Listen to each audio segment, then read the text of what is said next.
7 o'clock.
All right.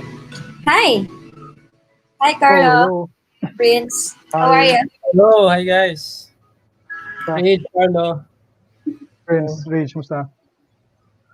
Narinig naman? How's the audio? Yeah, Let's do it. thanks, fine. Sorry, ang gulong ng background ko. I have a small place eh. Akala ko ano yun, Zoom background. Ay, yeah, pinili ko yung medyo, Di ba? yung medyo Para magulang para. Nasa ano talaga ako, nasa labas. Yes. Nice. Actually, yung totoong background mo maganda. Pero like, Yeah, oo. Pinili ko na ganito para at least medyo homey siya. para hindi naman na makita yung mansion mo, right? Alright. Okay, so good evening to everybody and to everyone who's watching us. We're live now for our fourth session for the T.G.I.F or Techie Guys. It's Friday. Yeah, so this will be recorded as well. Will be available for 5 different channels. For Reach 360, Ways, Facebook pages, Project Moses, my own personal uh, um, Facebook profile, as well as the Reach 360 YouTube. So share it to your friends, and we're hoping that this evening will be a very, very fruitful evening for everybody. So yeah, Prince, maybe you'd like to introduce our guest speaker for tonight. Okay, so Carlo. Well, okay, so Carlo is a recent graduate of AIM. He's an MBA. In fact, he topped his class. So good job there. Yeah, And chamba. he's also a what do you call electrical what do you call it? Electrical engineer, right? The And profession, but hindi na ako nag-renew ng license, so hindi na ako engineer. yeah, and you did top the board. Nag-renew. So, please, nag-renew ka ba? Nag-renew ako. Yeah, Okay. so I'm still an engineer. Carlo is no longer an engineer. Unfortunately, joke lang. And you're currently working at KPMG, right? Which is some KPMG. It's like an international group, and you do some consultancy work, and you're head of the. It's a group on AI and data analytics, right? So Mostly maybe data analytics, actually. data analytics. Yeah. Yeah. Like I guess to start off, maybe we'd like to know more about ano ba yung ginagawa mo sa KPMG. Let the audience know what exactly is this data analytics thing you're doing. Okay, I think this is also a good platform, no, to introduce our products.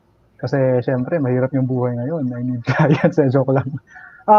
Basically, KPMG kasi hired me to start up a what do you call this, business line. So it's focused really on offering emerging technology to the market, specifically on data analytics and somehow machine learning. But we know naman that using machine learning requires organizations at a certain maturity level. And mostly, my observation is most companies really need to improve pa on their data analytics capabilities. So that's what I do. I talk to companies, help them craft data strategies, more on the strategic work, and once we identify what strategy they can adapt, then we can suggest what technologies or solution they can use and apply it to their content, to their respective processes or company. So that's what I do. It's more like it's a consulting job, and basically we help companies become more efficient and uh, discover new revenue sources through the use of data analytics and machine learning. So that's the general picture of what I'm doing right now. So you've been Um, doing a lot of data analytics even before. Uh, I would say yeah, because really my first job was I was an engineer on my first job actually in Rockland. So part of it, most of it kasi the main function is managing eh. I have to manage maintenance, human capital, manning, etc. And most of it involves data analysis na eh. So I've had that thing for data na talaga. And even in college, the reason that I took engineering kasi I love mathematics eh. And data analytics involves a lot of math. So I've been doing a lot of analysis already before, and then it was amplified when I've learned about data science. It's quite a surprise that I wanted to take data science sana sa AIM. I wanted to be a data scientist. But sad to say, there was no scholarship, and luckily si MBA meron. So that's why I went to MBA. And then I'm happy din naman that I took MBA. And I think either of the two, so okay lang sa akin if I ended up having any of the two. Uh, so it amplified my interest in data analytics, data science, when I learned about the cool stuff that data science can do, like yung mga ML, prediction, blah, blah, blah, etc. And then there was a chance to have a, what do you call this, concentration in data analytics offered by Prof. Erica. So I took that opportunity and majored in data analytics. And during my internship, I worked in Lazada kasi as a,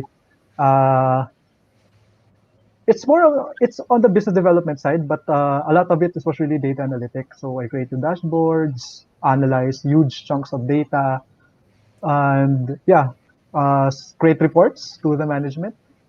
I'm pretty So I sure did a lot of, Lazada is very much booming right now for online shopping. yeah, I think so. Yeah, I think so. I think they're quite busy. Kinukumusta ko nga most of my friends there, and I think they're quite busy right now. Actually, they're absorbing the they're absorbing the lost demand on the traditional sales channel. So yeah, they're quite booming. Yeah. Mm-hmm. Yeah, that's practically my experience. I started really on the management side already na, and then MBA management, but I combine it with my skills in mathematics. So that's why I took concentration data science and finance. Well, because technically finance is data analytics, right? Finance is financial data. You're Yeah. analyzing financial data. So it's technically the data analytics if you look at it as that. So yeah. Mm-hmm. Right, cool. So, yung okay, so you know a lot of leadership or management best practices and decision making, right? And yung topic natin for today is related to decision making, which is well very specifically behavioral economics, right? So Yeah. we did mention what do you call this behavior, human behavior. Um, uh, it's not exactly completely rational. There's an irrational or emotional side to it and all that. So I guess I was surprised, diba? yeah, right. Okay, so um, I guess my first question will be, uh, what's behavioral economics, and why should we pay attention to it? Well, actually, I prepared the slides kasi tinanong kita Oh, kanina eh. So, para yeah, hindi ko na rin makalimutan yung sasabihin ko. I prepared slides. I hardly yeah. prepared the slides. But yeah, to answer your question first, to set the expectation lang, number one, I'm not an... If you want Yes? to share your slides, you can share your screen if you Ah, want yeah, to. yeah, sure. Yeah. To answer muna Prince's question is, number one, disclaimer, I'm not an expert in behavioral economics. What I'll be discussing here are just insights from what I've read and what I've studied in school and also my private readings. So, insights lang. So, wag niyo akong i-bash. I'm not an expert. But I cited sources naman. So, if you want to confirm what the stuff that I'm saying here, you can go to the sources. So, I've cited naman. And uh, the thing is, what we'll be discussing here is just a subset of behavioral economics because behavioral economics is, as a body of science, is very broad, diba? So we'll focus lang on some aspects of it. Yeah. And those aspects are very much relatable to each and every one of us in terms of personal development and societal development. So yun. So I think I'll share my screen para... How do I screen sharing? Sorry, it's my first time to use this platform. Yan. Can you see it na? Yep. Here. Yep. Okay. So actually that's the biggest question eh. Are we really in control, 'di ba, in our decision? So let's find out. So I just want to discuss the objective of this session. Um, this pyramid, I always use this when I talk about something else or about a topic. So this is the Bloom's taxonomy of learning. So according to this theory or this framework is that there are levels of learning or understanding, and somehow it's quite linear. Na to be able to go to the second step, you must need to be aware or to know the step before it.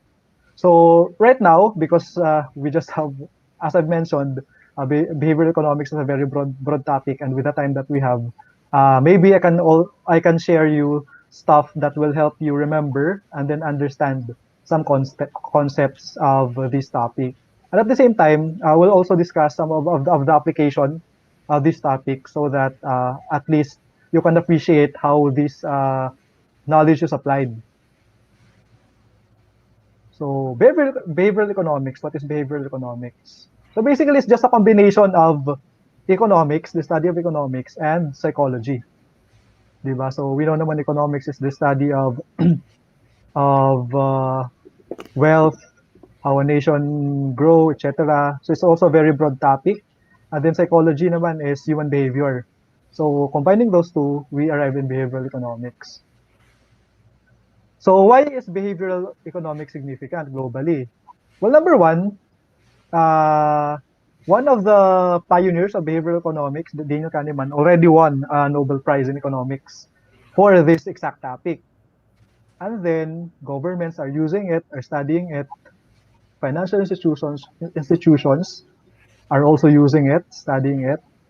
Private companies are using it. They're using behavioral economics for the longest time. And of course, academic institutions. I don't know if there are behavioral econ subjects already with here in the Philippines with UP, Ateneo, Lasal. I don't know, but sa AIM we had one. And then why the fuzz? Yes, you have questions? No? Go ahead. Yeah, okay.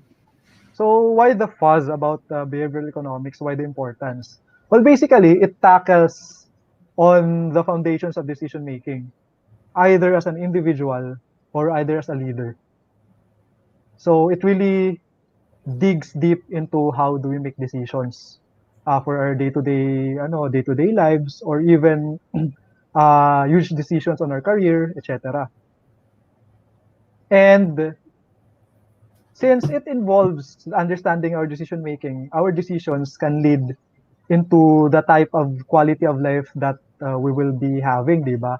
Because our decisions, uh, of course, and our decisions shape our future. Hence, it shapes the quality of life that we will be having in the future, or even in the present. And as an individual, being a part of a society, these decisions will ultimately decide the future of our society. So that's the implication why um, people or institutions, global institutions put a huge importance on this topic. So why behavioral economics? So the thing is, in the neoclassical economic theory, uh, there is a huge assumption that people decide on their economic well-being with pure rationality. Na okay, if for example, I decide to buy a clothes, or to buy clothes. When I decide to buy clothes, I decided using just rational thinking. Okay, I'll buy this because this clothes are cheap and it will be the best quality na can protect me from the weathers. However, uh, what you call this development and research have found out that no, when people decide, it's not about all rationality, but it's a mixture of social context and psychological context also. So parang if we put it into an analogy, when we decide, we just don't involve our brains but also our heart, 'di ba? It's not technique, parang an analogy lang 'yan, but yes, when we decide, it's not all self-interest and rationality. We put a lot of outside factors into our decision. Hence, hence by looking at economics using this lens, especially policymakers will have a better way of creating policies for the growth of the society. Because as the job of policymakers, diba, is, for example, if you are the central bank, the function of a central bank is to minimize, what do you call this? Maximize employment and minimize inflation. And is it really the right objective of the central bank? Di ba? Yung mga question na yan. So it's a very high level question. So by having behavioral economics as one of your lens, your policy will be more, I think, relevant to what the people need. So the big question is what's in it for you as an individual. So I think we can start on the three principles of decision making on how people decide on something. So number one, the first principle of decision making is thinking automatically. So this is a biological evolution of us that our brains are wired really to decide automatically or to think automatically. For example, when you are walking, you don't think naman while you are walking or you are walking. The reason you can walk and text is because you don't think of walking and you focus on texting.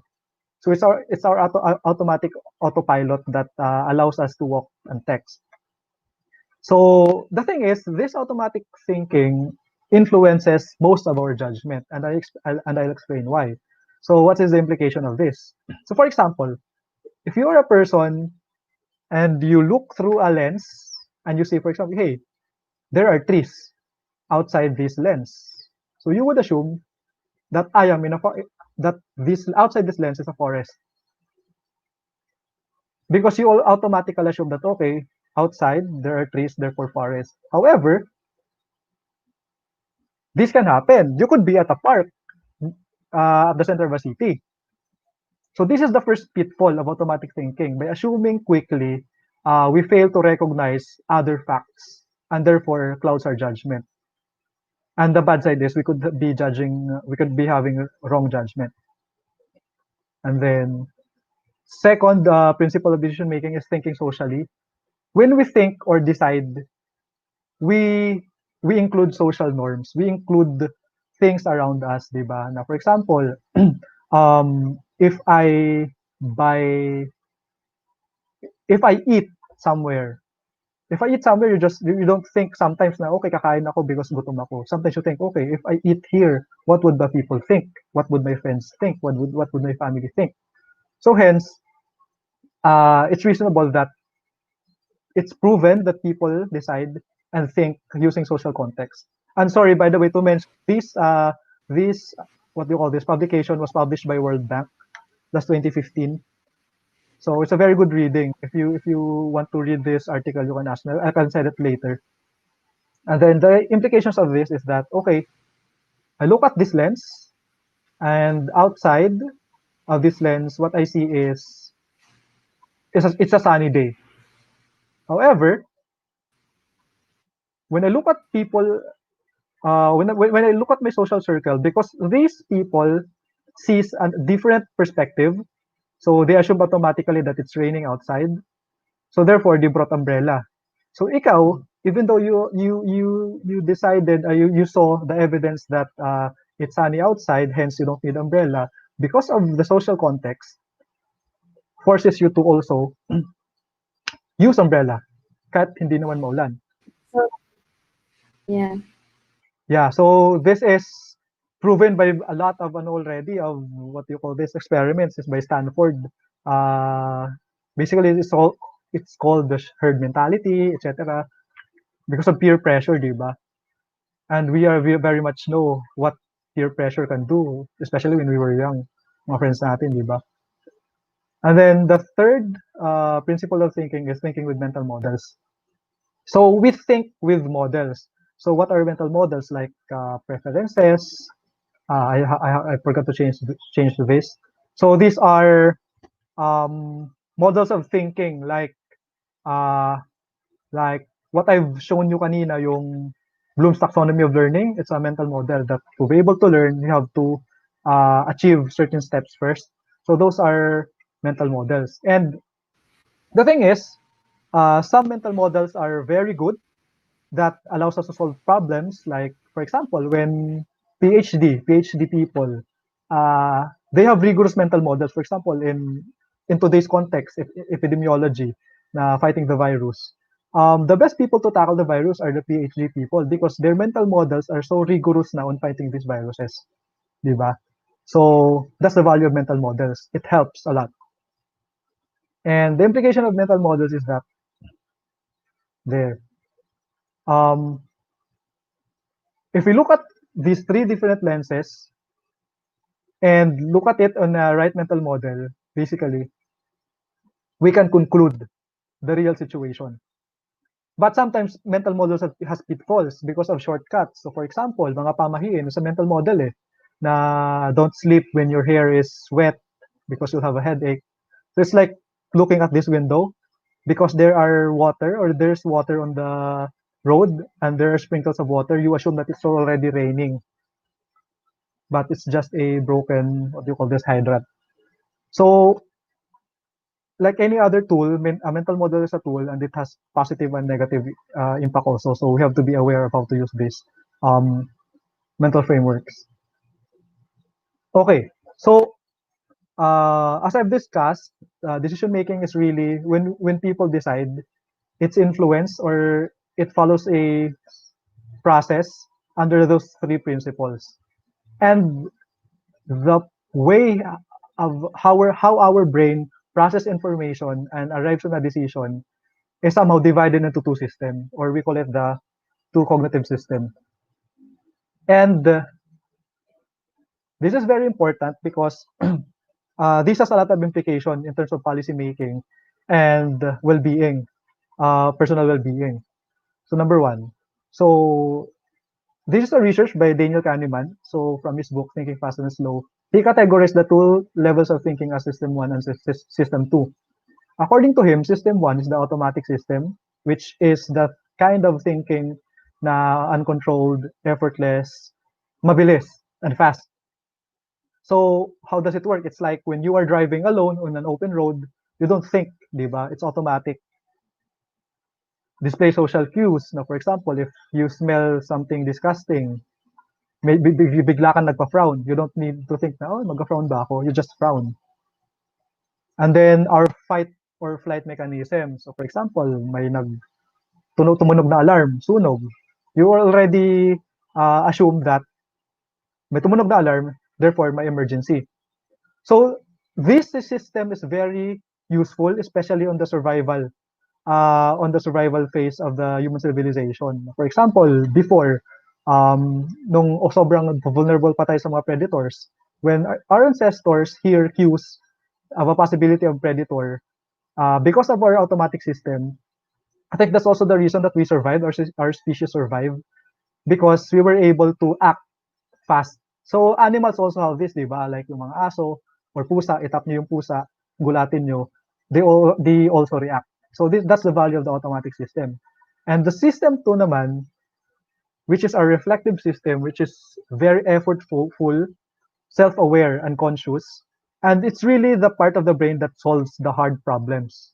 So what are those types of problems? It's like parking in a tight space, identifying fake news from real news, and then as hard as choosing the best loan offer or calculating risk. So basically, um, most of the hardest problem that has long-term impacts on our individual lives or in our society uh, should be solved by our reflective system and not automatic system.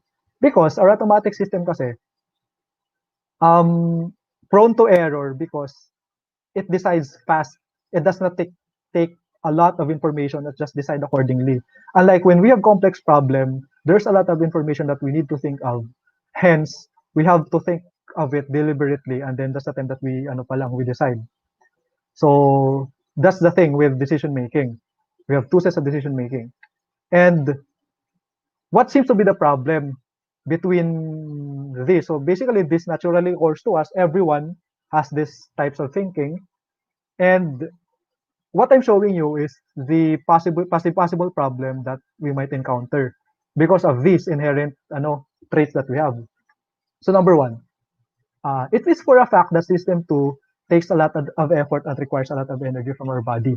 So it has been clinically proven that using the conscious part of our brain drains us a lot of energy more than the subconscious. Hence, as mentioned earlier, most of our decisions talaga are done through our subconscious.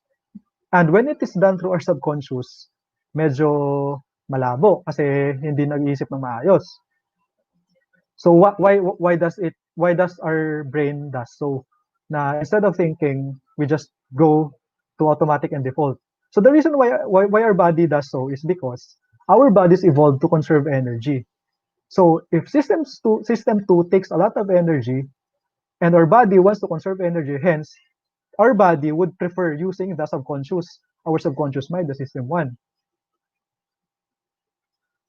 And therefore, because of that, people, everyone, are mostly on autopilot when making decisions, di ba? And I will show you the implications of these autopilot decisions. And finally, most decisions are wrong in the context of the well-being of ano. So for example, um, the decision na lang when you want to take a career or a college course, di ba? I hear people na, oh, why did you take nursing, engineering, or whatever? Because my friends are there. So they don't think talaga of the long-term implications of those key decisions in their lives. So that's a generalization of the consequence of system 2 being a energy drain to our body. And then second fact is that um, our brains has limitation. Okay, the first thing is we have our prefrontal cortex, and the prefrontal cortex is the part of the brain responsible talaga for conscious thinking. So most of the system 2 function happens in the prefrontal cortex. However, the prefrontal cortex is another muscle. Unlike any other muscle, it is developed. 'Di ba? So when you want to develop your biceps, you go to the gym, 'di ba? Buhat ka ng mabigat. So same with the brain, it needs to be developed until the age of 25. And the thing is, the development of prefrontal cortex is heavily influenced by experience. And by experience, you have family experience, environmental experience, social circle, etc., etc. So yeah. So the implications of these two is very far-reaching, di ba? Kasi technically, it's not our fault that our body is required to that our body prefers energy optimization. So parang we make a lot of poor decisions because our body does so. So the question there is, are you really in control? Diba? Can you really overcome that? Second is, the development of the thinking part of the brain. So what if you are in a society or in a social circle na hindi ganon ka-advance yung experience na nakukuha mo. Therefore, your development is also limited to that social circle. And that can be observed by indigenous people, di ba? That's the reason that they did not modernize if they are left isolated because of their social circle. Andun lang, their culture, their beliefs is concentrated into their social circle. So hence, is it really the fault of people when we make poor decision? So I think I'll post on that. I think this is a good discussion point. If you have any question, guys. Yeah. Actually, ang daming mong natamaan ng mga points of discussion actually. We have a lot of we had discussions before from previous sessions regarding mental models, and then you were able to discuss yung two cognitive systems, so which are very essential in terms of decision making. And then you were able to discuss even the how do people like basically yung mga previous discussion natin, Prince, previous sessions, uh, is very fundamental in terms of how people think, and now how people will actually buy things or uh, do something in terms of creating the demand for the value chain, different value chains. So um, so with the we call that behavioral economics. Can you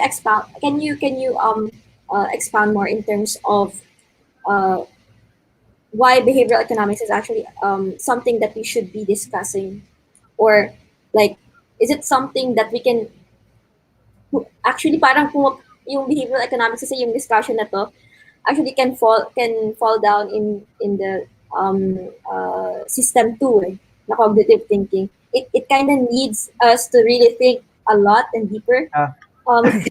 This is not something like, yeah, I can think about it, easy to explain or discuss with other people.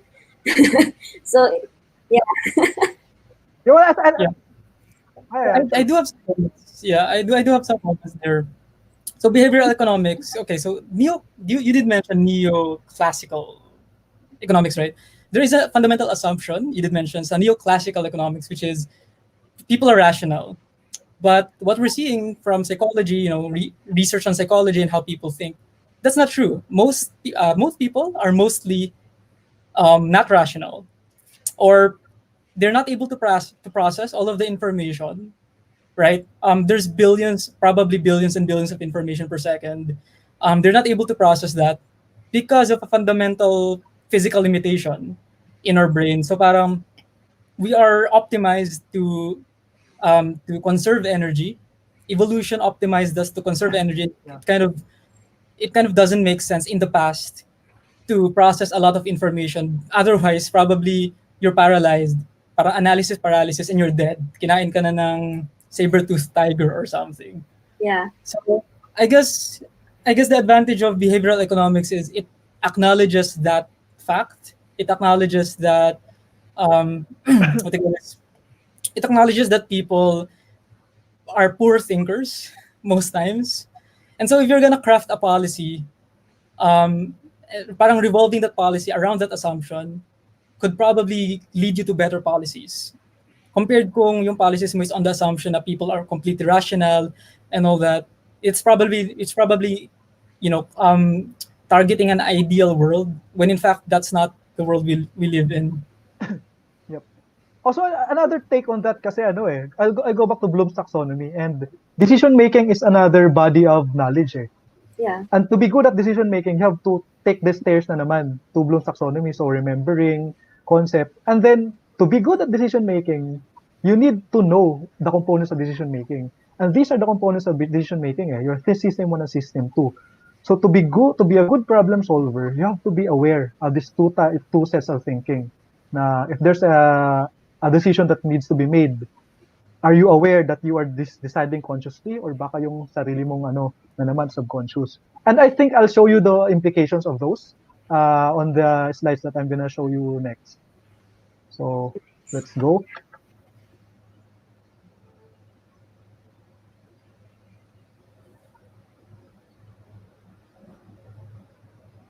Yeah, there. Can you see my screen?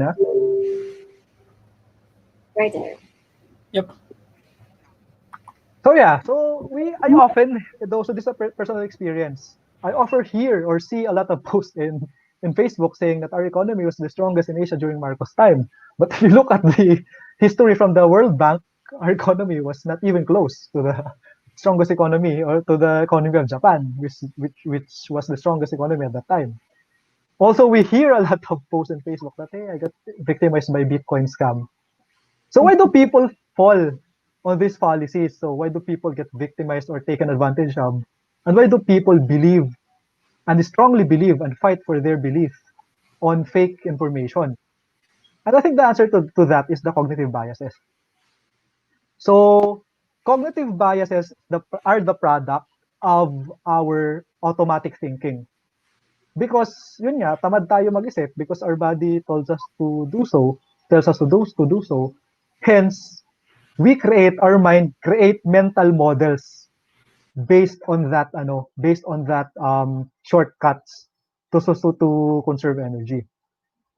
And those shortcuts, so these are just example of those shortcuts, is number one is anchoring and adjustment. So this happens a lot, especially in salary negotiation. The good negotiators always take advantage of this. So it has been proven from our research that when you talk to someone and that someone started sees an anchor. So for example, if you ask a person, hey, can you estimate, you can ask a question like, hey, if the population of Manila is 12 million, what do you think is the population of Cebu? If you frame a question like that, yung sasagot sa'yo, the one that will be answered, will frame the number near to 12 million. Di ba? So you will anchor. Okay, 12. If Manila is 12 million, so I think Cebu is 9 million. So if you ask a question like that compared to, okay, what do you think is the population of Cebu? So you have varying answer. It has been proven scientifically and statistically that yes, anchoring is a thing. So how do negotiators use this in your job? In your job offer. So when recruiters, di ba? If you apply for a job, recruiters always ask you, okay, what was your previous salary? So I think it's a very bad practice, especially for the applicant, kasi by doing so, you are calculating the value of the applicant based on his previous salary, di ba? So that's the Yeah. technique used by negotiators, so that I don't know, there's an incentive for the companies to lower cost, so that they don't overpay. So companies are hedging the risk to not overpay the employees. Hence, okay, it's also a market mechanism, that if you ask the salaries from their previous companies also get the feel of the market rate of salaries. But as I have said, it's sometimes not a good practice for the applicant, because the thing is, sometimes the roles that you'll be taking is very different from your previous role. So why is it that you will be anchored to your salary from your previous role?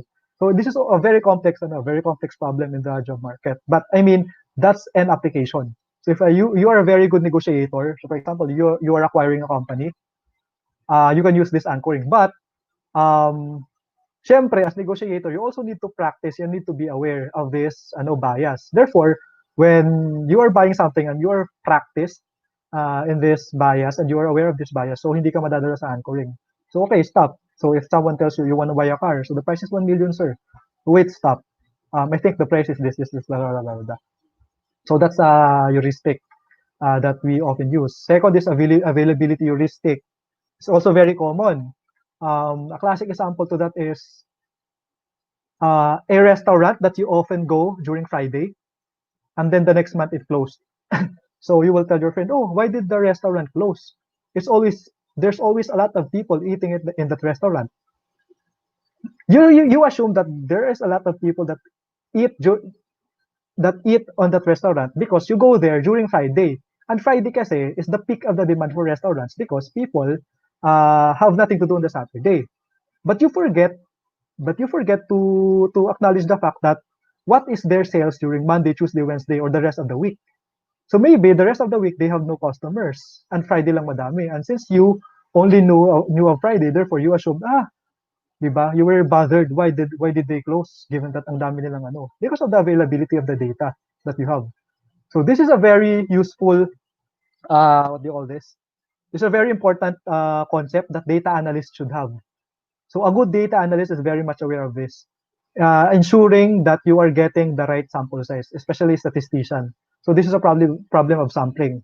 So when you conclude or you analyze something, make sure that you have the right amount of sample, that your sample represents the whole population.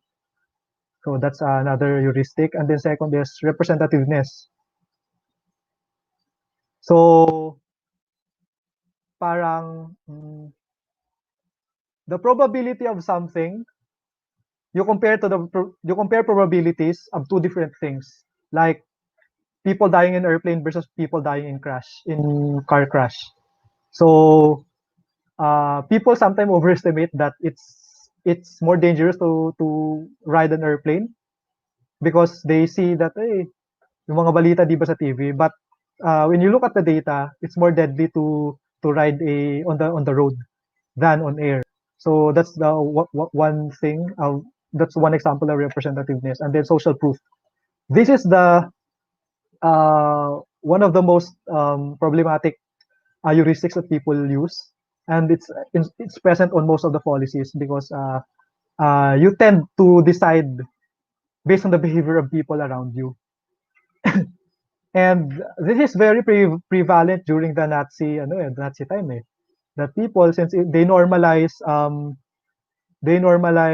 abuse, human abuse of Jews, even children hit Jews on the street, they hit them with sticks. So they normalize that behavior because they see it socially. So it's very dangerous. And then here are some biases, and yeah, I can discuss this. Here are also some biases that is a result of these heuristics. So one is the status quo bias. Uh, we experience this a lot. For me personally, I experienced this a lot. That change is really uncomfortable. People prefer to maintain the current state because I don't know, because I think they're not comfortable with uncertain stuff. That's why it's very hard to impose change, even in corporation. That's why we have subjects on change management, because change management needs a scientific approach to really change something in the organization because of this bias, status quo bias. We have endowment effect, um, which are people are inclined to, what do you call this, to value stuff that are already in their possession. So like, for example, yung mga binibigay sa atin ng ng parents natin, the, what do you call this? For example, a ring, it has what do we call that value? Sentimental value, 'di ba? If you are a completely rational person, for example, you have a $1,000 ring and the person offers to buy it from you at $5,000. If you're a rational person, you will sell that ring, but no, you won't, because you will say that, hey, this has sentimental value. So that's a product also of endowment effect. Loss aversion. We tend to be responsive for against losses more than gains. So we hurt more. So the hurt is much more. For example, if we lost to a competition than winning, than being happy from winning. So that's the point. I think you've experienced this personally, that it hurts more to lose on something than to gain something, diba? I think you have experienced it personally, and I did a lot of time. And then another one. Yeah, I Mhm. think that's where the feeling of hindi tayo masyadong grateful for all of the things that we're getting, like all of the blessings that we have, the blessings. So or those fortunate events that we have in life, parang usually we don't count them. So that's why there's always that reminder for everyone that we have to count our blessings, or be grateful of what we have. Tapos yung iba, well, hindi din natin hindi natin papigilan na mas ano nga tayo, mas responsive tayo kapag may nawawala sa Yeah. atin. Yeah. And yeah, Lalo na yung mga I think that's a very good insight. I mean, yeah, yung ko lang na-realize, it's a very good insight, di ba? Na we tend to care more when we lose something other than count our blessings talaga. And the thing is, it's normal, it's natural. Not the word normal, it's natural. The reason we act accordingly is because it's natural. Our bodies evolved for us to feel that way. So, di ba? It's kind of weird. Yeah. It's kind of related to the concept of hedonic adaptation. mm, If you've heard about your baseline for happiness yeah, adjusts. So for example, if I'm on the social economic class DE, pag meron akong bagong shoe, masaya ako, sobrang saya ako. Pero if I'm probably in the wealthiest of the, wealthiest of the wealthiest, I would need to have a private jet to just have that same level of joy to reach that same level of joy. Kasi yung baseline ko for happiness is super high na. So it's kind of related to that, I think, yung concept called hedonic although adaptation. kung like for example, mas marami kang hardships, saan papasok yung feeling na dahil sobrang dami mong hardships, at the end of the day, tas nakuha mo siya, parang yung value ng nakuha mong yun actually also increases because of hardship. It will increase, pero it will also go down. So same thing kunwari namatayan ka, you would think na yung grief mo will be perpetually constant, pero your grief will subside eventually. Tapos you will reach a new baseline, which is kind of similar to your previous baseline. So I think it's a way for us kasi to keep our sanity. Kasi for example, if I win a certain competition, tumaas yung joy ko, and consistent na siyang tumaas, hindi nag-adjust to a neutral position. Parang I don't know what will happen. Or kapag naman namatayan ka, tas bumagsak siya, tas na-maintain siya doon, di ba? So I think our body evolved to have that response na i-adjust niya yung baseline. So, Yeah. Yeah. Yeah. Kasi technically, it's all chemical reaction lang naman. Emotions is all chemical reaction eh. Yep. Other That's body true. adapts. Yep. Diba? I think psychologists have answered to that. And yeah, okay, I'll share my screen ulit. Wait, sorry.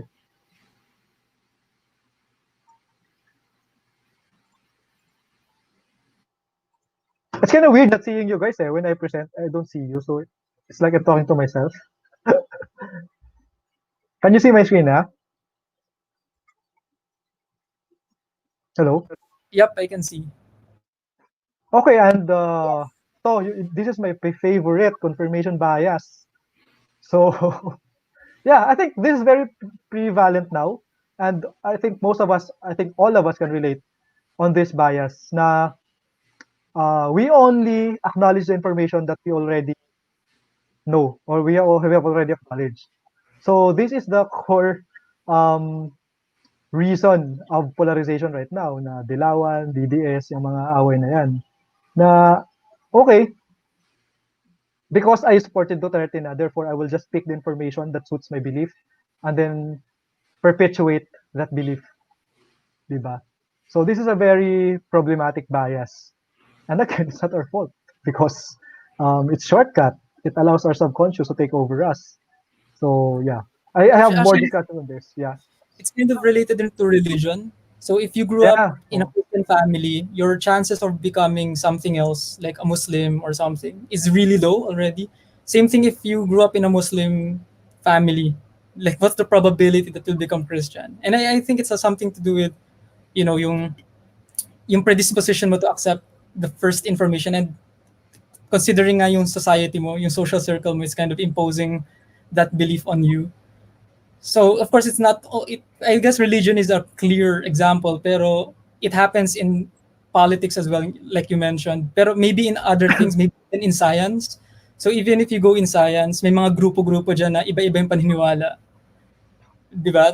And parang I guess no one is safe from all of these biases. Yep. That's the thing actually. No one is safe from these biases because we do this all the time. Because yeah, you cannot function. You cannot function as a what do you call this? As a normal person if you use your prefrontal cortex all the time. Siguro baka half day pa lang di ka na gumagalaw kasi wala ka ng energy, di ba? So that's why we have to let tipong nag is this step That's one problem then with system two thinking lagi. You always it will take a lot of energy from you at yeah. the end of the day. Yeah. Imagine na lang if, for example, you are going to buy something. Your first step, oh, is this a step rational? Is this a step? Second step, am I still stepping the right step? Is this the right Yeah, and angle? if you're taking energy, tsaka, I guess that has something to do with time. Kasi di ba parang it's an organic thing in our brain. So the way it transmits information kind of slow. So mabagal, di ba, ako magpa-process. Pero at the same time, where will it get energy? So in my opinion, kind of you have to have some source of energy, and that's food and Food, yeah. water. Yeah. So I guess it's all connected na if yung people are not properly fed, di ba, how can you expect them to think properly? Yep. Hmm. Actually, No, there's a that's good discussion. Mhm. good discussion nga yung yan for those na malnutrition naman, no? Yep. How can you actually help kids or anyone basically who's trying to think for to have their education, diba? If they are they lack the nutrients that they need, food nutrients. Yeah. Okay. Ito, mental accounting also that people under what do you call this? People forget so for example, people overestimate numbers like people don't know the real scale of 1 million versus 1 billion. Even I, to be reminded of that scale, I need to look at certain graphs pa.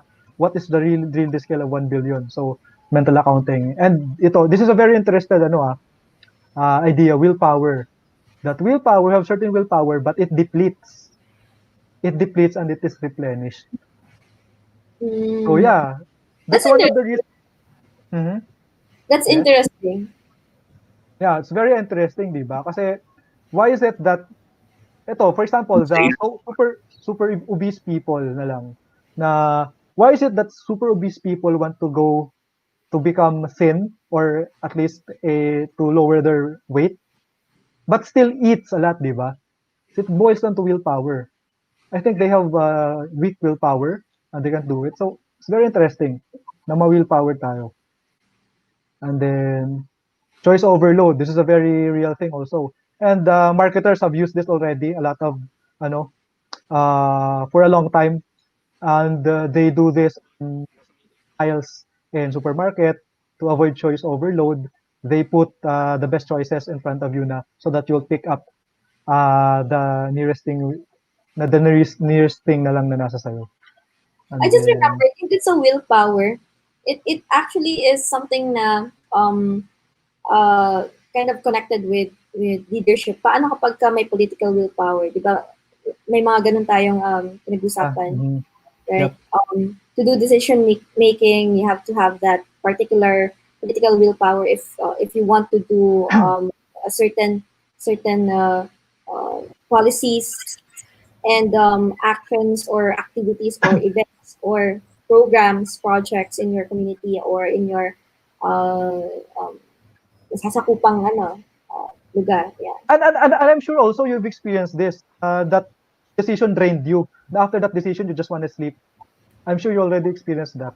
Kasi I've experienced it a lot. For example, if especially career moves, sobrang hirap yun. Sometimes after I decide, I sleep eh. It really drains me. So I think I have personal experience on this.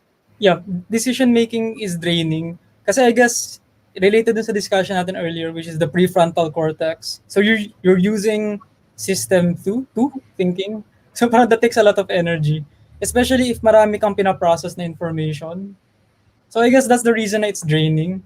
And yun nga, related to nutrition, parang if proper decision making is draining, then you should have an energy source. Pero how can you have an energy source if you're not fed properly?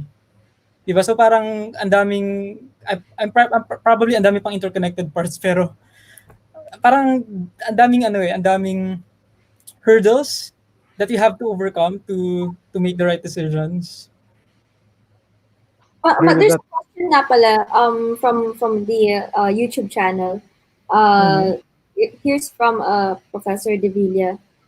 He said, na, is it possible to understand anything without any mental model, therefore without any bias? It's a very hard question actually. Is it possible to understand without a mental model? I think I'll go back to children. When you were a child, kasi when you were a child, can you understand something? Kasi for sure, you don't have mental models when you were still a child. I don't know. You're trying to build your mental models. Yeah, you're I trying to have build a mental model. I have a feeling na you have a mental model pa rin. Parang it's ingrained in us kasi there's been a lot of research on children. Tapos um when I don't remember the details pero I had the impression na may ingrained mental models. So parang it's kind of part of sorts. Parang for me, it's more on they copy first somebody's mental model, how their family members think, how they move. Um, They kind of copy no, them first. yes, they do copy mental models pero a lot of it is genetic. Um, a lot of it is genetic. Yeah, Otherwise, yeah. every one of us claims. I've Yeah. read from Daniel Kahneman Outliers ata or Blink. Yeah, that technically some behaviors are passed through genetics. So it's I don't know kung Outliers yun or Blink na libro ni Daniel Kahneman ni Malcolm Gladwell, sorry. Malcolm Gladwell. And he discussed that there's a research that says that um your subconscious reaction to a certain situation is very much affected from where you are from. Yun. No matter how the context of the socio-economic context of that area that you are in right now, your certain behaviors on certain events is affected by where you're from or your ancestors or where your ancestors are from. But I don't know I haven't read the paper mentioned in there. But yeah, it's a Yeah, book by there's a related paper there na they studied mice or something. Tapos yung stress nung mother, they were transferred to the children. Mm, Yeah.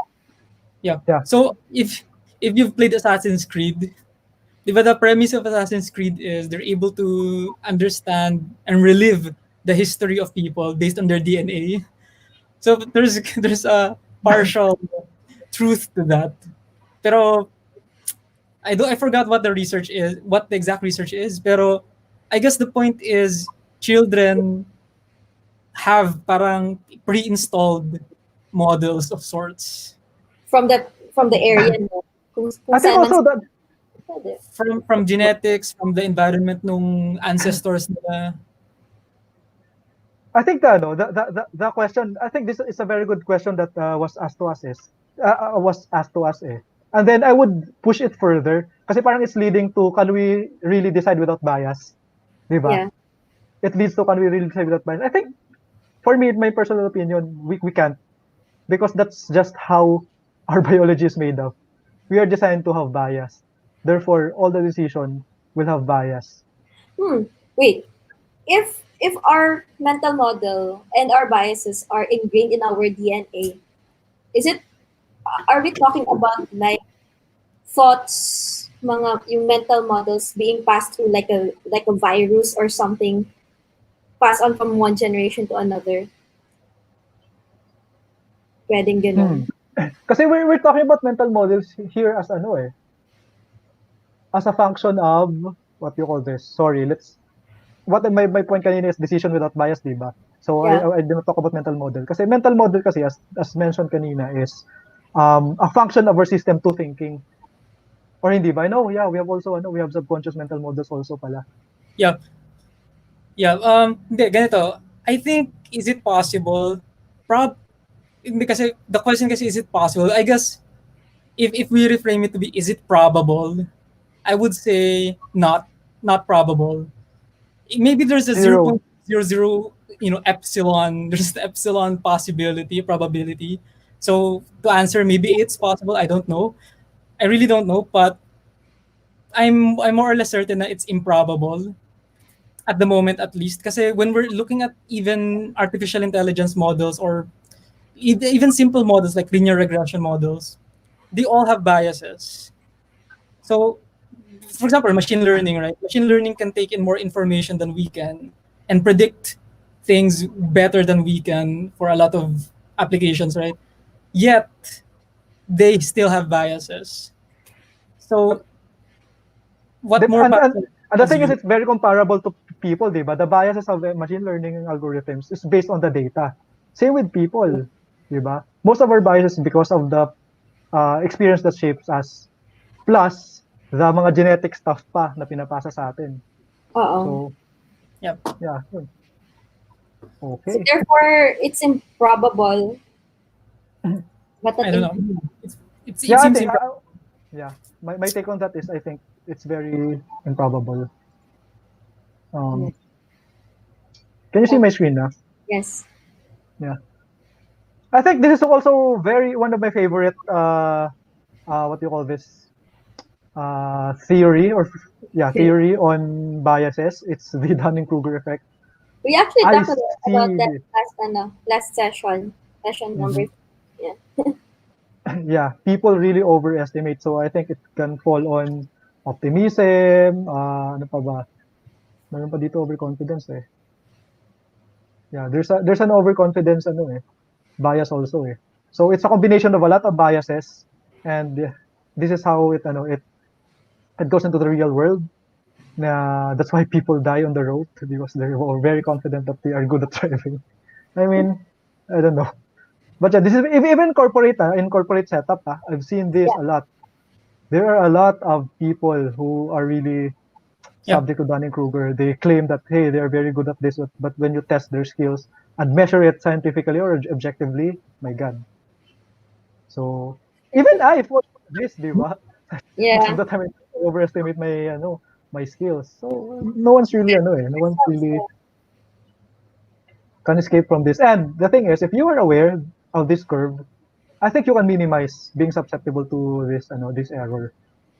Kaysa someone na are not what do you call this, are not aware of this, like killing, firing at the virus. Joke lang. But I think you have to have that introspection or capability to do metacognition, be able to escape or somewhat not having this effect, Dunning-Kruger effect. Yeah, and metacognition again, it's super hard kasi to have metacognition, highest level na yun ng thinking. Yeah. Kasi thinking about thinking. Yeah. To think about thinking, you need to know what thinking is. Reflection. So it does take skill. Parang it does take practice to do metacognition. Well, reflection, parang knowing yourself and all that. Pero when looking at this curve, I think yung pinaka dangerous part is yung nasa baba. Right? Parang they are the experts, pero since their confidence level is so low, they think they don't know anything. Tapos sometimes they're the ones who keep quiet. So for example, if we measure confidence in terms of how vocal they are on social media about certain things, sobrang vocal nung nasa left side who don't know much pero like sila yung salita ng salita. Pero yung mga experts who know a bit, not really experts, pero yung people who've studied it quite a bit, they think that they don't know. So parang they're quiet kasi they think that they're probably wrong, di ba? So that's kind of problematic in society. Kasi I have a feeling na the distribution of knowledge isn't a normal distribution. Definitely not uniform. So Pareto, I think Pareto. Pareto, di ba? Pareto, there's 20% who knows 80%. So yung 20% na yun could be the people na nandito sa lower curve. And then the 80% who don't know much, they're the ones who are vocal and they're the ones guiding, they're the ones guiding sentiments, society, sentiment, decisions. So yeah, that's kind of problematic. And I guess that could explain why we're in this state. Yeah. And we study this a lot in business theory. If we look at businesses that failed, mostly Dunning-Kruger They overestimate talaga things that they think they understand. Like for example, Nokia, when engineers are already suggesting to adopt Android, their executives just hindi nila pinansin. So part of it was Dunning-Kruger. They were overconfident that they understood the risk of Android, and hence Nokia died.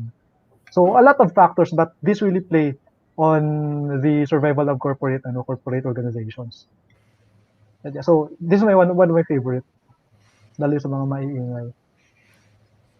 So I just what do you call this? I just prepared your questions for everyone to think of, because me myself I don't know the answer. So what is the causal relationship of poverty and poor decision making?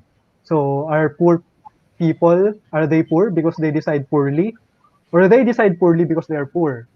What causes rather, di ba?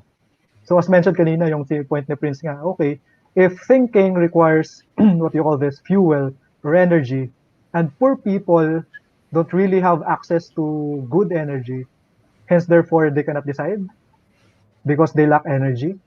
So it's a possibility, di ba? Yeah. And the second is, whose responsibility is it to educate the poor? And my point being is that to be good at decision making, number one is to be aware of it first. And awareness comes after education. If you educate someone, they would be aware. So therefore, whose responsibility is it to educate them? Is it their fault that they are poor? Or because the lack of education on this stuff is the main reason that they are poor?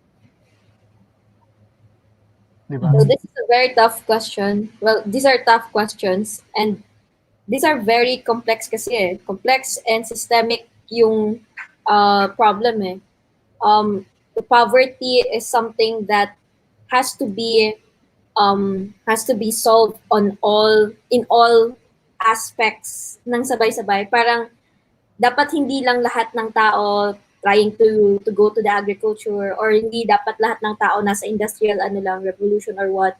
So it has to be on all aspects, so that we can move forward to try to solve poverty. SDG 1. But uh well, of course, one thing is that there's the decision making side. um it's really difficult because it everything can happen. Both can happen. Like they might be deciding early because they are poor. They don't have um that capacity to, or the time even to actually think of uh every decision that they're actually making on the Actually, spot. They have to win. if you apply systems thinking in question one, it could be vicious cycle Yeah, na okay, they start out poor, then they decide poor. Since they decide poor, they become poor. So yeah, if chicken you egg. plot it like that, yeah, it's a vicious cycle. So yun, who should save them? Is it themselves ba? Is it their own responsibility, or is it the responsibility of the society as a whole? That's the I thing. Yes, kasi it's a fact na that there are poor people. So whose Yeah, responsibility is it? I think for that one, it's a matter of you just have to make sure that you intervene somewhere because it's reinforcing feedback loop siya eh, na kaya siya naging vicious cycle. So Mhm. yeah, one reinforces the other one unless you do something differently. Either you change yourself, or you somebody from the society helps you out, then something can happen. And the thing is, and it becomes another feedback loop. If what's your next move, depending on your next move, what if tinulungan ka ng civil society organizations, you were given capital, for example, a capital for your business so that you can kind of stand up. Now the next moves will now become yours. So it depends on your moves if you're gonna use the money properly, if you're gonna have that proper decisions for that capital that was given to you by civil organizations or the government. So again, it becomes a different storyline. Yeah, it's Yeah, very complex. You're right. Very complex talaga. I It's really agree. hard to. Yeah, Mhm. it's really super complex. Pero you know what? I don't think it's them who should help themselves. I mean, sure, they should help themselves, diba? Pero I don't think much of the change will come internally. There has to be an external Yeah. force somewhere. So, Yeah. for example, if you're stuck inside a hole, which is how I visualize people in poverty, Mhm. how can they get out? They can only get out through extreme effort. So we Mm-hmm. do have success stories of people from poverty. They were able to lift themselves. But how many are these people? These are very few, diba? And they probably did that because of genetics. They probably were born with a lot of willpower. There's a lot of things going on, diba? Tapos yung environment nila probably supported them. They're probably so. Pero how about the rest? 'Di ba? So I guess yung common story that I hear a lot of times na mahirap ka kasi tamad ka, or mahirap, or kapag nagsipag ka, kaya mo 'yan, That's malalampasan mo 'yan. bullshit. That's the I most think bullshit. I think I think that's not the right story.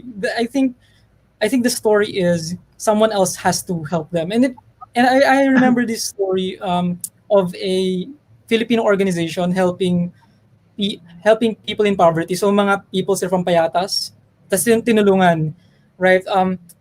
Ngayon, na-lift sila mula sa hirap. Pero you know what was much more difficult? Changing their culture.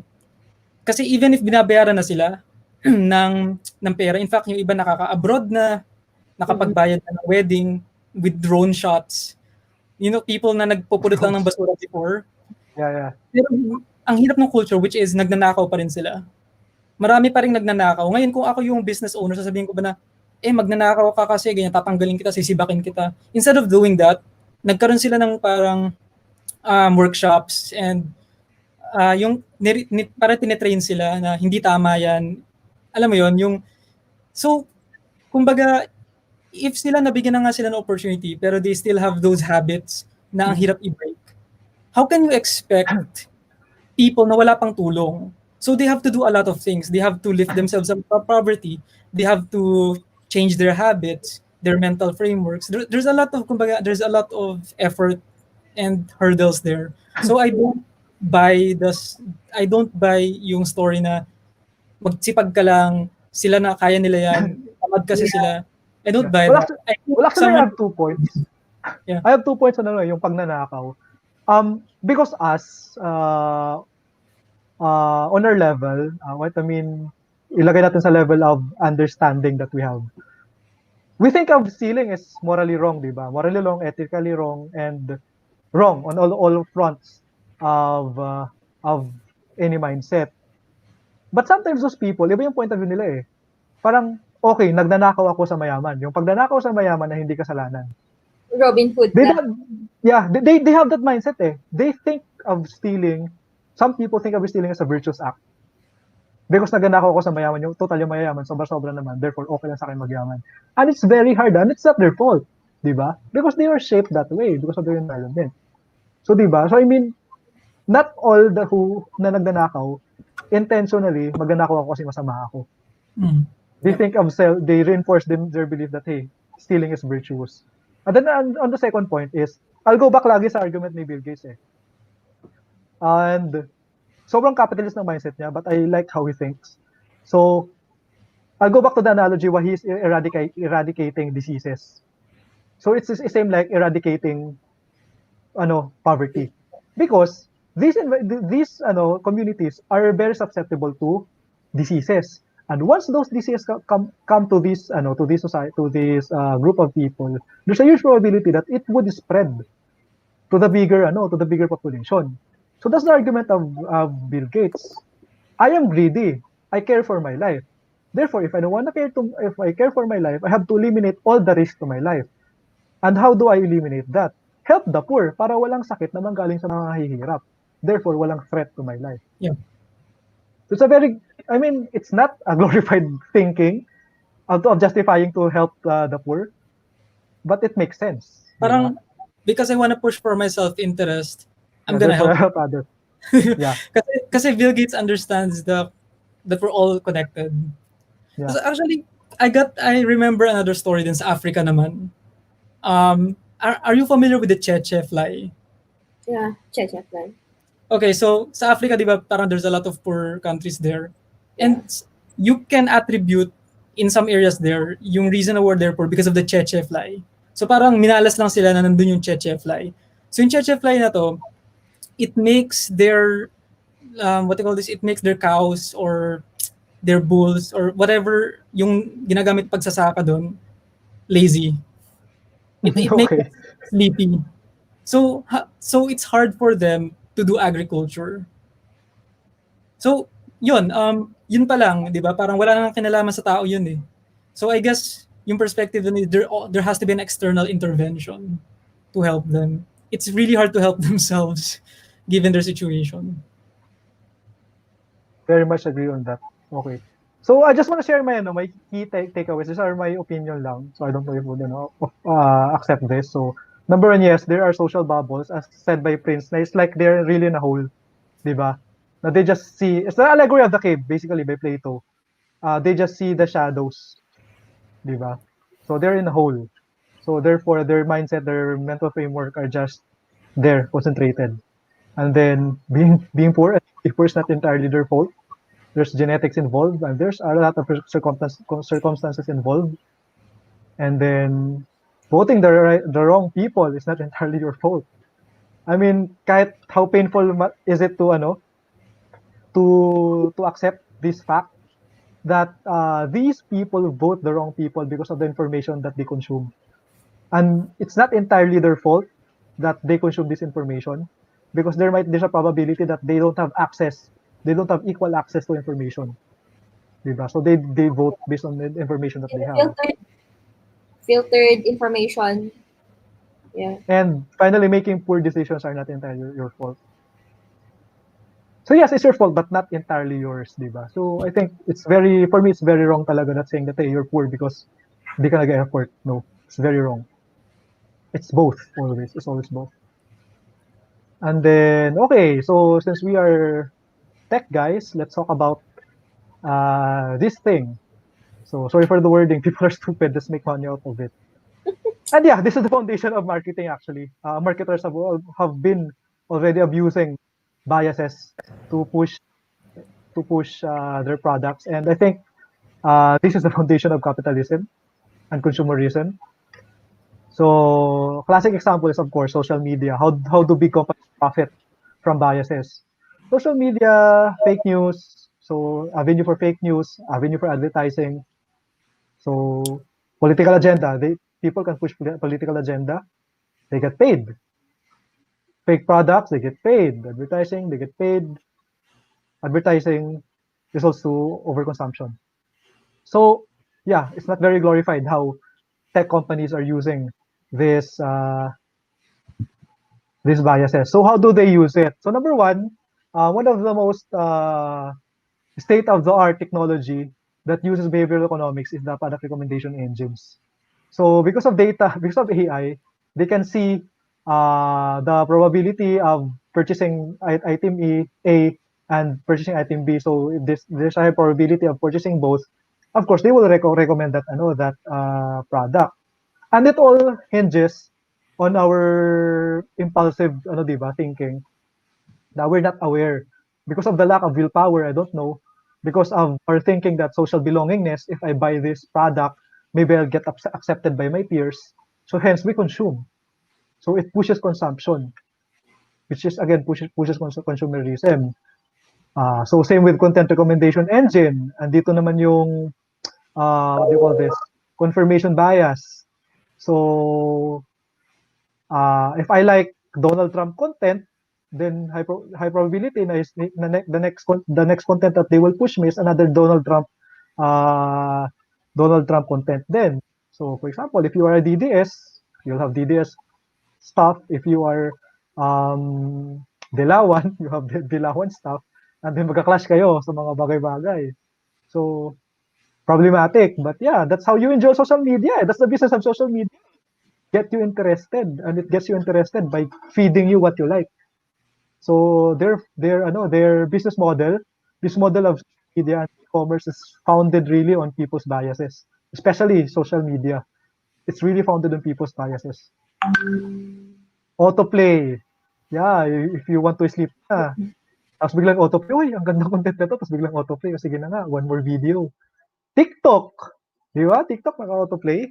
I don't know. I didn't use TikTok pala, disclaimer. But I think it's using autoplay like stories. Stories in Facebook naka-autoplay eh. So I think it uses the same principle.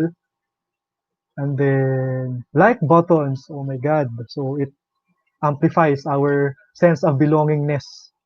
Di ba? Na we value we are social creatures. So more like, more validation.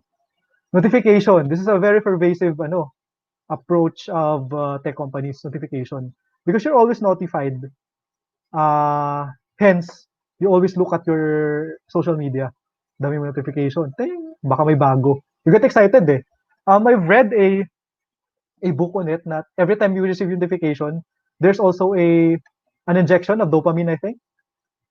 Na short injection of dopamine. We feel happy for a short period of time because of those notifications. So yeah, it's It these becomes addictive. companies. Yeah, so these companies are hacking our behaviors. They got it from the casino thing.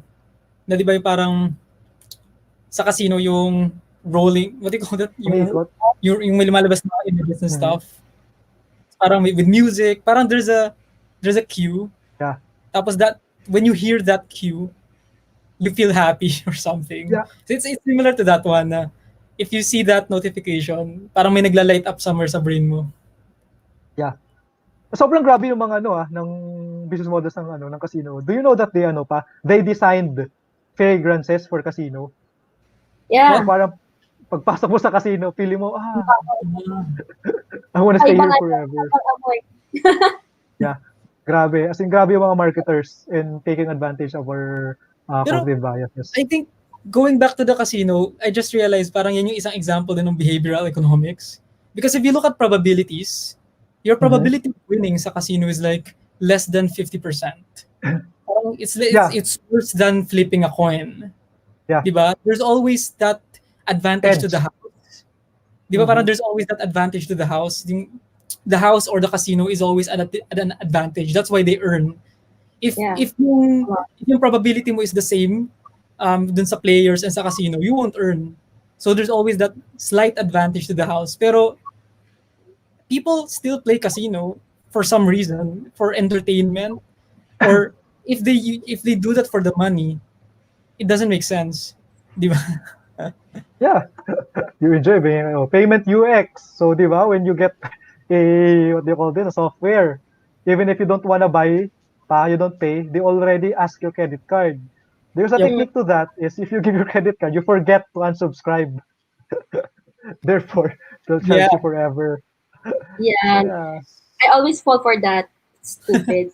I don't do that. I don't do that. Alam ko yung ano. So the button decides. So yan na rin. If you want to cancel, you would find out that it's hard to find the cancel button Yep. Yep. because of these techniques, di ba? That's So UX. yeah, every aspect of tech companies is really taking advantage of our biases. So damn these tech companies. And the thing is, these stuff that they're doing have negative externalities, and negative externalities are the term they use for in economics, for for negative consequences. So number one, confirmation bias and polarization, because of the business model of social media built really to enforce our beliefs. The society is very polarized. Like, yan, we observe it in the Philippines. Hardcore, mga dilawan, DDS, nag-away-away lagi sa social media. Sobrang hardcore ng, minsan nagmumurahan pa. Modern populism. Because it's easy to sell, it's easy to sell promises of these guys. People fall for it. Where's Di Duterte? ba?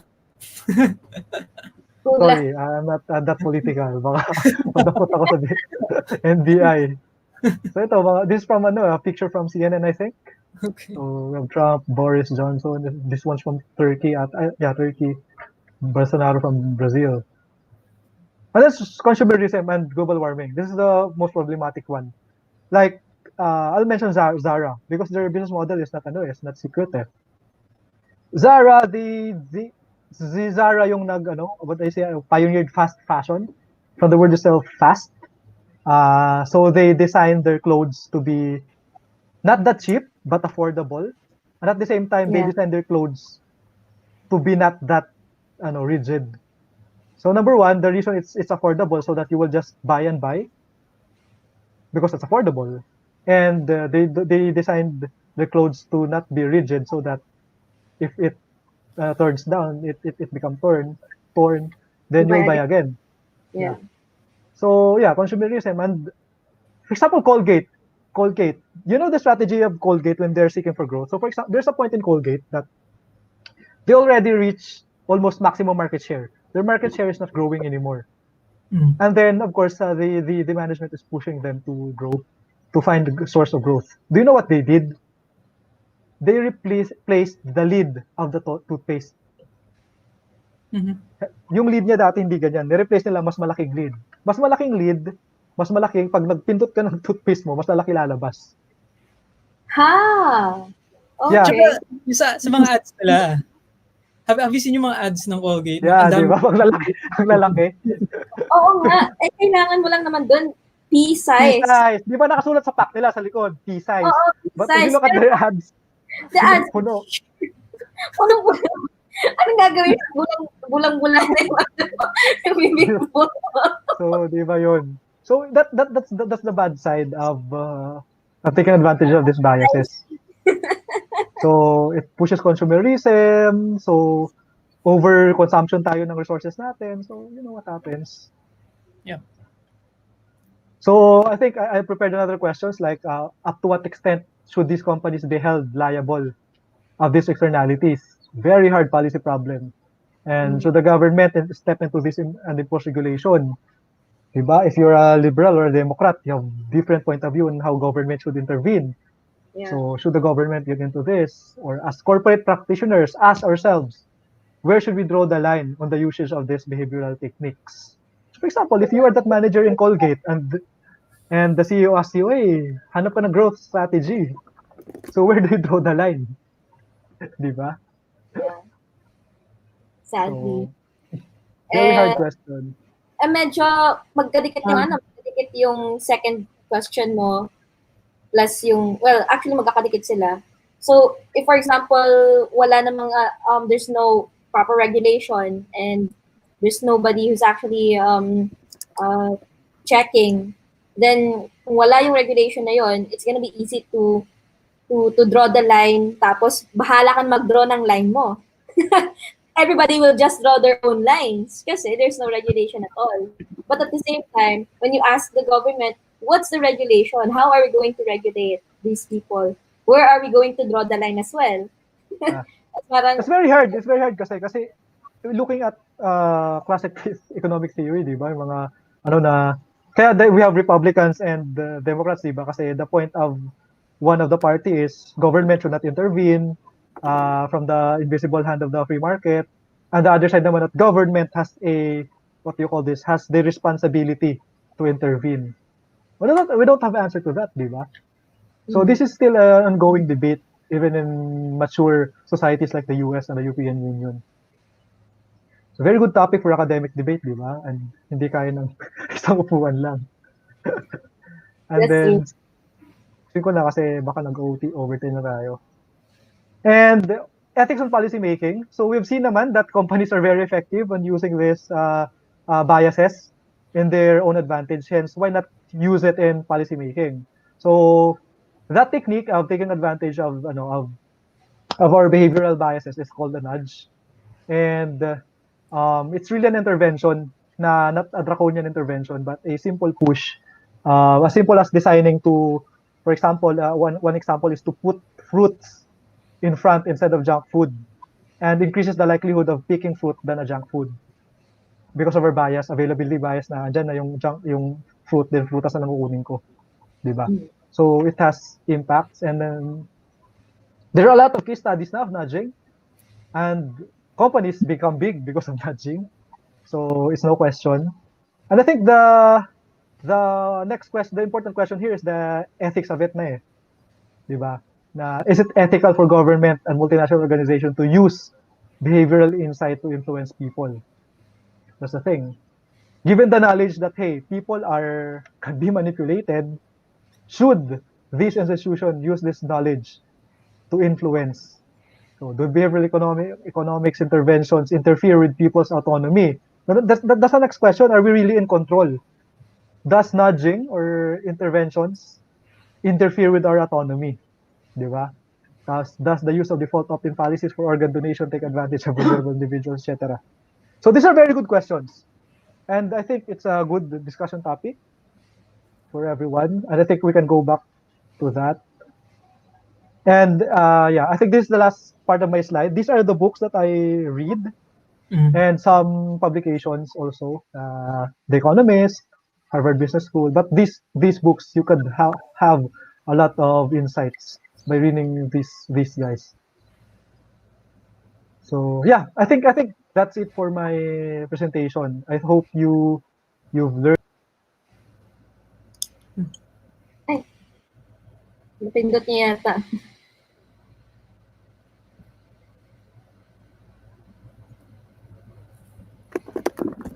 Wala si Carlo. Yeah, can you share? Okay, let's just accept him. Wala Okay. siya. Post ko. Uh, Yeah, so I think that was my last slide. The books that I've read, and I think I would like to thank you guys for this opportunity to share what I've what I've learned so far, and sana may nakuha kayong aral. Definitely. I mean, sobrang dami nating tinouch actually. Parang dapat lahat ng yun inuupan. Yeah, oo nga eh. Hindi kaya mo sa upuan lang. Yeah. And then the most important part of it talaga is the ethics eh. The ethics behind it. It's like AI. Kasi it's very very much related to AI. Kasi what AI does is influence people, di ba? Nudging. And this is even ethical. For that, there's a question though from Professor again. Can AI or AGI answer questions about ethics? Pins, may mga take din si Pins eh. For sure, it can. Like, obviously, GPT-3, yung latest model on language, can already answer these questions. Pero the question lang is, are the answers good enough or are the answers good? But as far as I can tell, they can. I think kasi most of the ethics questions has no answers yet, di ba? It's easy to distinguish kasi simple facts like stealing, di ba? Na okay, you just want to be cool, hence you stole an iPhone. It's bad, di ba? But even the ethics of Robin Hood, na you steal from the rich to give to the poor, it's not clear cut eh. It's not clear cut. So Yeah. ethics in itself is it's the hardest part of. That's right. I mean, if you go back kay Jean Valjean, sa Les Miserables, right? He stole a loaf of bread. Bread. And then, he spent a lot of time sa prison. Pero I think the advantage of an AI or an AGI is it's able to draw from practically any material you put into it. So if you feed the AI everything you can find on the internet, di ba? It can draw conclusions based on all of this. No single person, no single philosopher can read through thousands of books and thousands of articles. Pero an AI can do that in a matter of seconds. So I guess that's the advantage of an AI over a human to answering ethical questions. Pero then again, a human still has to, I guess, validate or double check things. Diba? Kasi AI still has its own biases. No one is free from biases. Yeah. Sadly or luckily. It doesn't mean that an AI will answer a black and white question, di ba? Even even yung idea of stealing or yung mga trolley problems na will you sacrifice this one person, yung utilitarian and all that. Probably the AI can draw conclusions pero not black and white ones. It's just gonna draw from different people, from perspective of different people, from Twitter, from Facebook, from research papers, from famous philosophers and all that. And siguro last take ko lang talaga din dito na I mean we should not think of biases as bad because it led us to where we are now. We survived, our ancestors survived because of our biases. We function as is right now. We have achieved so far what we have achieved because of our biases. But it's very important to know the pitfalls of those biases. So that's my take. It's part of our humanity. It moved us forward, but it's not enough to be a responsible human being. We have to be aware of those pitfalls and then hopefully educate. And then we understand kasi you become more compassionate to other people eh. Na I will always quote kasi I'm a Catholic naman. I will always quote Jesus Christ on the 7 last words na he said, di ba, one of his 7 last words na forgive them, Father, for they do not know what they are doing. I pretty much related to this because we've seen already that biases really clouds our judgment. Hence, could be assumed that we don't know what they are doing. So yeah, I think that's the Dunning-Kruger effect. Yeah, Dunning-Kruger. What they're doing. What they're doing. Kala nila, alam na nila. I know that justice is this. Di ba? Yeah, because by that time, siguro, they think of justice as killing someone. And they think they're rightfully correct of doing that act. Di ba? They interpret the Bible as is. Or the old teachings of kung ano man yung religion nila dati. Di ba? Correct. So hence, the next question is the political, going back to, I think we could all agree that the response of the government in this pandemic is not acceptable. And people sitting in our government would say, incompetent of the demand of the demand of their job. So would you say that since people elect them, would you say that it's the population's fault that they elected these individuals. Diba? I Is think it the fault? it should not be a blaming game at all. It's not like whose fault it is or who's not.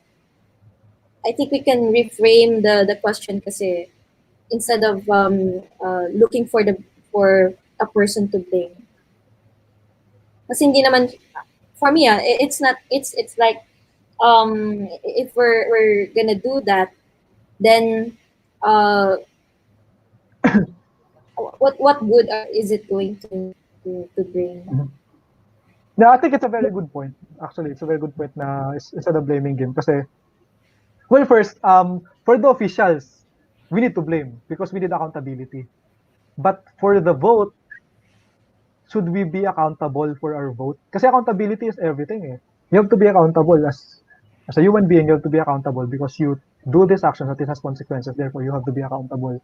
For the officials, yes, we have to blame because we should be accountable. Because it's a job eh. It's a job. You applied for a job, First mandate, yeah. it's a mandate, therefore you have to do your job, you have to be accountable. But for the people who elected, should we be accountable for those decisions? And if we We are, are what should be the responsible. accountability? We are responsible of our own actions, yes, and our own votes, yes. So if, teka, are we accountable? Parang is the voter accountable? Di ba? Doon sa pagboto kay whoever official that is. Is the voter accountable? And how much, or maybe the question is Accountability. not, is the, kasi yung question kasi is binary, accountable or not accountable. So the question is, what is that level of accountability that we should give to the voters? And it kind of questions that eh. Kasi the traditional thinking is the accountability is high. Diba? There's a high accountability. Pero the idea of behavioral economics and data science and big data questions that assumption. Kasi for example, if you can manipulate behavior by using memes and black propaganda, diba? Will that voters still be accountable to a high degree, or your accountability falls, or the accountability is no longer on the voter? They just didn't think because they didn't because they wanted to conserve energy, right? The brain wanted to conserve energy, and then it just so happens that there's black propaganda and data science influencing their behavior, and they became like zombies in automatic mode. I How think much accountability should be put? Yeah. a good precedent for this argument is the Nuremberg trial eh. After the capitulation of Germany during World War II. I haven't read the transcript pero same yung argument eh. Accountability on the what do you call this? The accountability on the damage caused to the world because the German people somehow supported the Nazi. But the Nazi was manipulating information. Hence, the people were not practically aware of what they're doing. So I don't know ano yung rulings dyan ng mga judges on the Nuremberg trial. But yeah, I think it's a good precedent for this argument also. But yeah, di kaya ng mga isang upuan. Yeah. But yeah, I think we would all agree that politicians should be accountable and yeah, kailangan sisihin. Because it's a Kasi yung job. accountability of politicians, we agreed on that, di ba? Yeah. But I think it's a contract of sorts between us, the people, and the politicians. We have a contract, and parang we agreed on it. Parang the contract is a social thing, di ba? Parang it's not really a physical law. It's not physics. Pero it's something we agreed on. So I think I it's in the guess Constitution. Yung role ng officials is I think it's in the Constitution. Tama ba? yeah, I but think it is. the There's a Constitution. mandate for them. Like Yeah, but if you're a civil servant, if you become a civil servant, there is a mandate for you to do such actions, and you correct. are responsible for those actions. So why are the courts or our institution not imposing? So is our constitution a joke? But it's outdated. That's for sure. It's Kasi nga, outdated. our human laws, our constitution, it's not like physics. For example, the law of gravity. if you call it a law, if you jump off a building, even if you don't Go believe in it, down. you will Yeah. die. Pero if you don't believe in, in our law and human laws, we can still live. We can bypass human laws.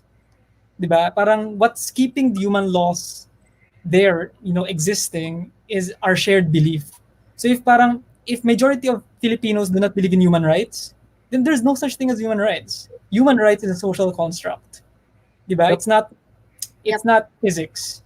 So I guess accountability of people is founded on our shared belief that they should be accountable. Pero if people do not believe that they should be accountable, then they won't be accountable. So parang it's just a shared belief, I guess na I guess that's it. Na the reason na hindi nangyayari yung mga things written on paper, it's probably because people do not believe in it enough. Hence, therefore, the situation that we are in now, with having incompetent politicians, is the fault of people. Because if we don't, if going back from your argument that if it is based on social construct and politicians are not answering to our constitution, hence we can argue that people are not believing enough on our constitution. Therefore, it's our fault. We are not enforcing the constitution. There are Then what? people who believe in the Constitution, parang there's an emotional thing. Yung mga nagpo-protesta, right? Di ba? And these are people who read the Constitution and they're very vocal. Pero a lot of people kasi they're more concerned with their everyday lives. Di ba? So, Sisigaw-sigaw ka sa inyo. Well, yeah, okay. Yeah. I don't Wala, baka ano na, alak na susunod nito. know. Pero yeah, that was a good discussion, Carlo. Thanks for sharing all of those. Yeah, thank you guys. Thank you for inviting me. Yeah, but to wrap it up, uh, behavioral economics, we have touched a lot of hindi lang behavioral economics, but all of those things kasi that we have discussed, will eventually, if you talk about the decision making in terms of economics, then behavior really does a lot in terms of affecting all of how are we going to think, how are we going to to do the next action. Even if we think about it, are we going to do action? Are we going to pursue on those decisions that we have planned or something like that?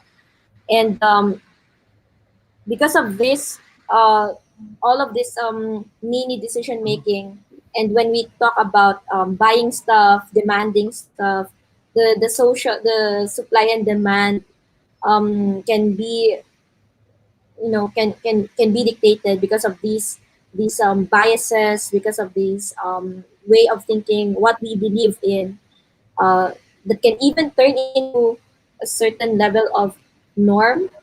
So yeah, basically it becomes a norm for everybody. Uh, yeah, so I think it's really helpful to understand what are the things that affect how we buy, how are we going to uh, deal with our economic status, something like that.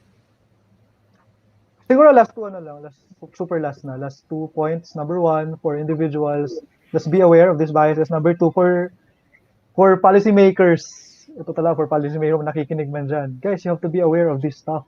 Because you cannot create good policy if gagawa ka lang ng backriding without backriding material without aerodynamics. I mean, it's fundamental sana eh. It's really frustrating. I'm just frustrated with the policymakers. They're not even at this level, di ba? Na they're thinking of biases. Super physical limitations pa lang, hindi na nila masolve. Yeah, that's it. I hope policymakers are listening.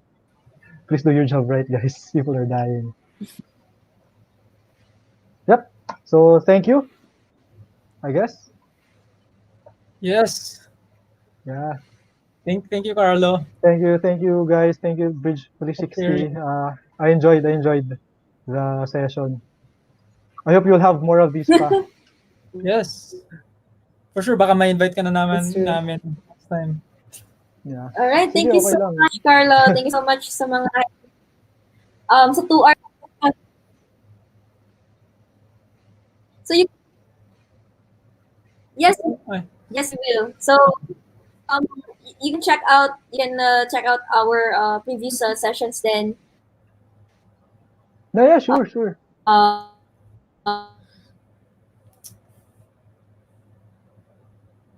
in YouTube, Facebook pages. So yeah, it's there. Okay. Thank Right. you guys. Thank Thanks, thank you you. Chris. very Thanks, much. Thank Rid. you. Thank you Thank so much, you. Bye, Prince. buddy. Thank Bye. Alright. you so much.